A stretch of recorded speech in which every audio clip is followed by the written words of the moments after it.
여러분, 삼성 반도체 기술이 USB도 아니고 노트 12장에 손으로 베껴서 중국으로 넘어갔다는 이야기 많이 들어보셨죠? 그것도 그냥 기술이 아닙니다. 삼성이 5년 동안 1조 6천억 원을 들여 개발한 국가 핵심 기술 10나노급 D램 제조 공정 600단계였습니다. 중국은 이 기술을 손에 넣었습니다. 엔지니어도 데려갔고 공장도 지었고 돈은 140조 원을 쏟아부었습니다. 그런데 이상하죠? 공장은 잡초밭이 됐고 칩은 만들수록 적자였고 삼성은 아직도 무너지지 않았습니다. 오늘 영상에서는 중국이 140조 원으로도 끝내 사지 못한 단 하나가 무엇이었는지, 그리고 이게 왜 우리에게 지금 현실적인 위험인지 차분하게 풀어보겠습니다. 중국 반도체 굴기의 시작은 2014년입니다. 바로 국가집접회로 산업투자기금, 흔히 말하는 빅펀드죠. 1차 빅펀드는 1387억 위안, 2차 빅펀드는 2041억 위안, 3차 빅펀드는 3440억 위안, 이것만 합쳐도 6800억 위안, 원화로는 120조 원 안팎입니다. 여기에 베이징, 상하이, 선전 등 지방정부 투자까지 더하면 전체 규모는 140조 원 이상으로 추정됩니다. 왜 이렇게까지 했을까요? 중국은 세계 최대 반도체 시장입니다.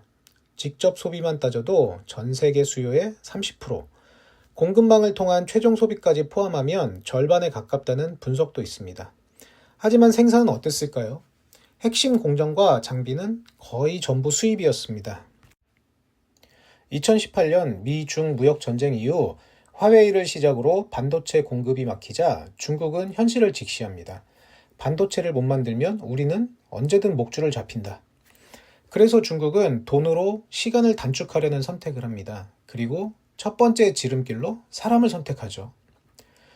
중국이 선택한 첫 번째 지름길은 사람이었습니다. 한국, 대만, 일본의 베테랑 반도체 엔지니어들이 타깃이 됩니다. 조건은 파격적이었죠. 기존 연봉의 2배에서 4배, 일부 핵심 인력에게는 거액의 계약금, 주거비 전액 지원, 자녀 학비 지원. 그렇게 해서 많은 엔지니어들이 중국으로 건너갔습니다. 그 중에서도 가장 충격적인 사건이 바로 창신 메모리 CXMT로 넘어간 삼성전자 연구원 사건입니다. 이 연구원은 그냥 이직한 게 아니었습니다. 퇴사 나흘 전부터 삼성전자의 10나노급 D램 제조 공정 600단계를 임직원 노트 12장에 자필로 전부 베껴서 들고 갔습니다. 공정 하나하나마다 온도는 몇 도, 시간은 몇 초, 화학물질 농도는 어떻게 등등. 이건 단순한 요약이 아니라 현장 매뉴얼 그 자체였습니다. 이 기술이 어떤 건지 아시죠? 삼성전자가 5년 동안 1조 6천억 원을 투자해 개발한 선도적으로 확보한 국가 핵심 기술이었습니다.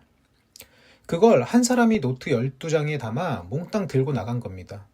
SK 하이닉스도 마찬가지였습니다. 협력 업체를 통해 공정 기술이 중국으로 넘어갔죠. 그 결과 CXMT는 2023년 중국 최초이자 세계에서 네 번째로 10나노급 D램 양산에 성공합니다. 겉으로 보면 대단한 성과처럼 보이죠. 중국 언론들도 중국 반도체의 쾌거라며 대대적으로 보도했습니다. 하지만 속을 들여다보면 이야기는 전혀 다릅니다. 이건 자체 개발의 결과가 아니라 기술 절도의 결과물이었기 때문이죠. 그리고 바로 여기서부터 중국이 가장 크게 오해한 문제가 드러나기 시작합니다. 중국은 기술 문서는 가져올 수 있었습니다. 공정 데이터, 설계 도면, 매뉴얼까지요.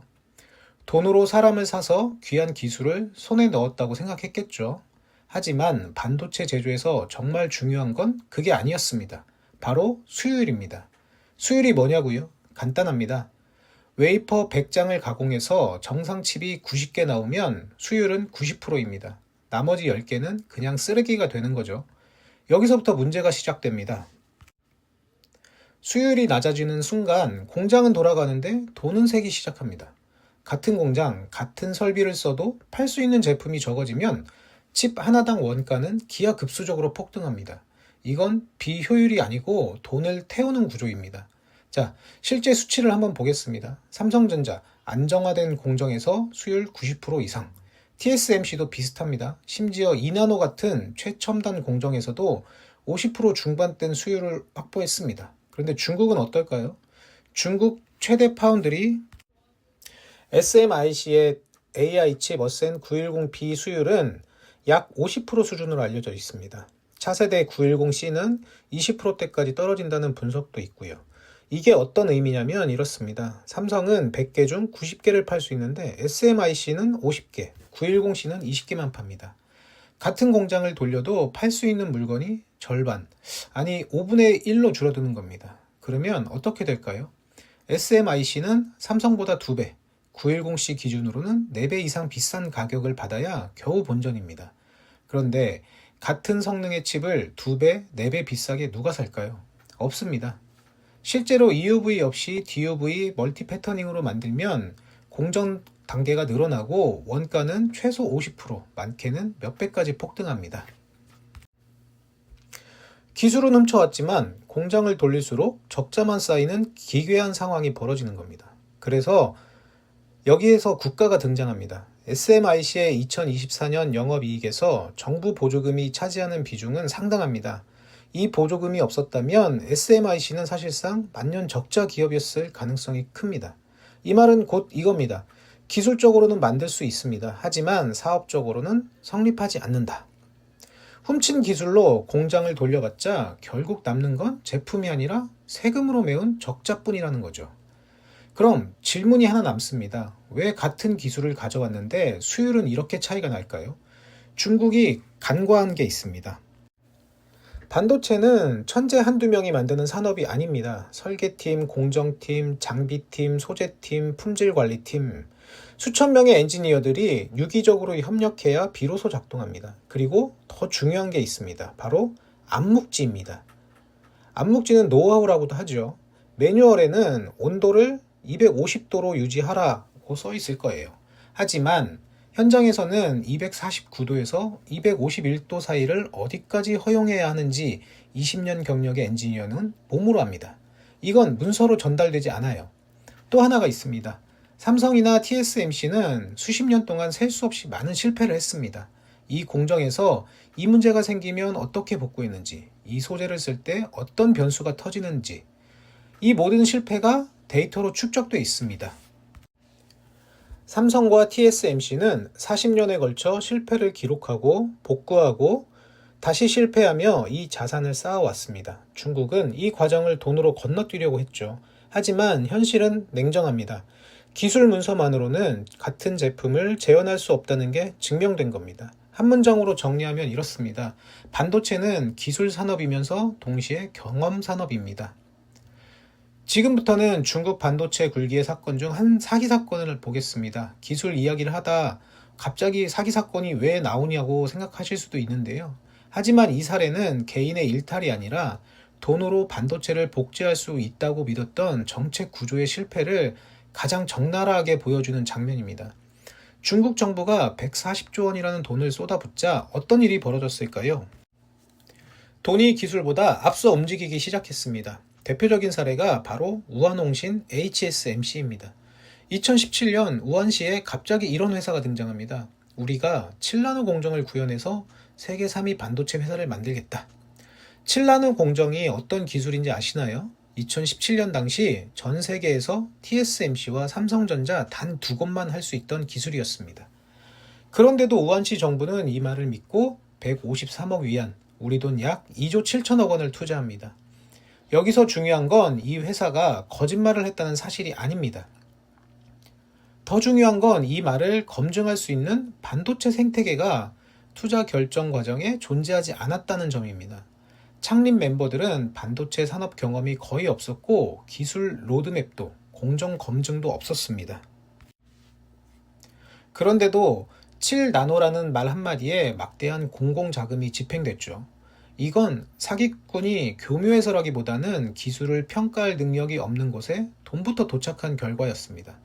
이후 진짜 TSMC 출신 CTO인 장상희가 합류하면서 겉보기에는 그럴듯한 프로젝트처럼 보였습니다. 공장은 지어졌고 거대한 건물이 올라갔습니다. 하지만 정작 중요한 것들은 없었습니다. 공정을 돌려본 경험도, 수율 데이터를 축적할 시간도, 장비, 소재, 인력을 연결하는 생태계도 없었습니다. 결과는 예고돼 있었습니다. 공사비는 지급되지 않았고 재정은 붕괴됐으며 애초에 7나노 공정을 구현할 계획조차 존재하지 않았습니다. 2020년 장상희는 회사를 떠났고 2021년 HSMC는 사실상 청산됩니다. 지금 그 부진은 잡초밭입니다. 위에서 말한 2조 7천억 원은 실패한 투자가 아니라 애초에 반도체 산업에 도달하지도 못한 돈이었습니다. 그리고 이 사례는 단 한 번으로 끝나지도 않았습니다.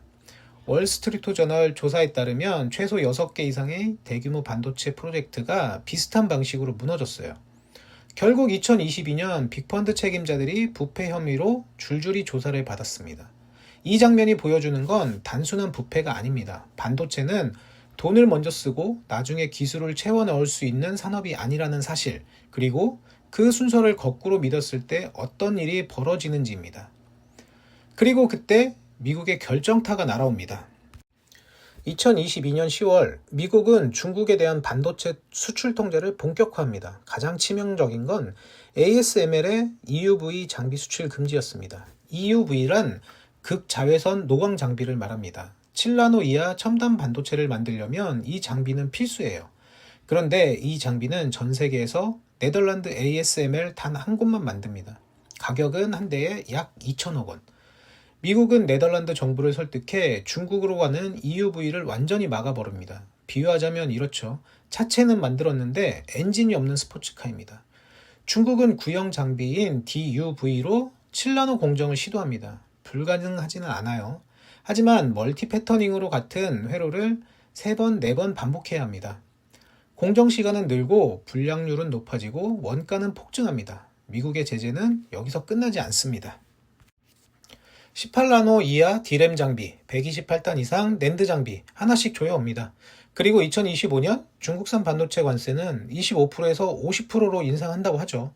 첨단은 장비가 없고 구형은 가격 경쟁력이 사라집니다. 문제는 기술이 아니라 경제성으로 굳어지는 거죠. 여기서 대부분 이렇게 생각합니다. 그럼 중국 반도체는 끝난 거 아닌가? 아닙니다. 중국 반도체가 아무 성과도 없었다고 말하는 건 정확하지 않습니다. 대표적 사례가 화웨이 메이트 60%입니다. 강력한 제재 속에서도 중국은 7나노급 공정으로 자체 AP를 만들어 실제 상용 제품을 내놨습니다. 물론 EUV 없이 DUV 멀티 패터닝으로 만든 결과물입니다. 수율과 원가에서 삼성이나 TSMC와 경쟁할 수준은 아닙니다. 하지만 메시지는 분명하죠. 완전히 막히지는 않았다. 중국이 진짜 방향을 튼 곳은 이런 상징이 아니라 레거시 시장입니다. 28나노, 40나노, 100나노급 반도체, 가전, 자동차 산업용 장비에 들어가는 거대한 시장입니다. 중국은 실제로 여기서 성과를 내고 있습니다. 반도체 장비 자립률은 2024년 25%에서 2025년 35%로 올랐고 SMIC 점유율도 상승했습니다. 그리고 20에서 30% 정도 저가로 물건을 팔고 있습니다. 수율이 낮은데 왜 이렇게 싸게 파냐고요? 당연히 보조금입니다. 정상 경쟁은 아니지만 구매자 입장에선 같은 성능이면 싼 게 좋습니다. 그런데 중국의 레거시 공세에는 또 다른 축이 있습니다. 그건 바로 우리 기술을 계속 가져가고 있다는 점입니다. 2024년 국가 핵심 기술 유출 검거 건수는 전년 대비 42%가 증가했어요. 해외 유출의 54.5%가 중국과 관련돼 있습니다. 검찰 추산으로 삼성전자의 2024년 매출 감소만 5조 원입니다. 근데 문제는 이건 지금도 진행 중인 위협이라는 거예요. 이제 정리해 보겠습니다. 중국은 140조 원을 쏟아부었습니다. 기술도 가져왔고 사람도 가져왔고 공장도 지었습니다. 하지만 끝내 돈으로 사지 못한 것이 있었죠. 그건 바로 40년 동안 축적된 노하우, 수천 번의 실패 경험, 그리고 조직 전체에 쌓인 암묵지입니다. 기술을 훔쳐가도 엔지니어를 빼가도 첨단 공정에서는 수율 50%를 넘기지 못했습니다.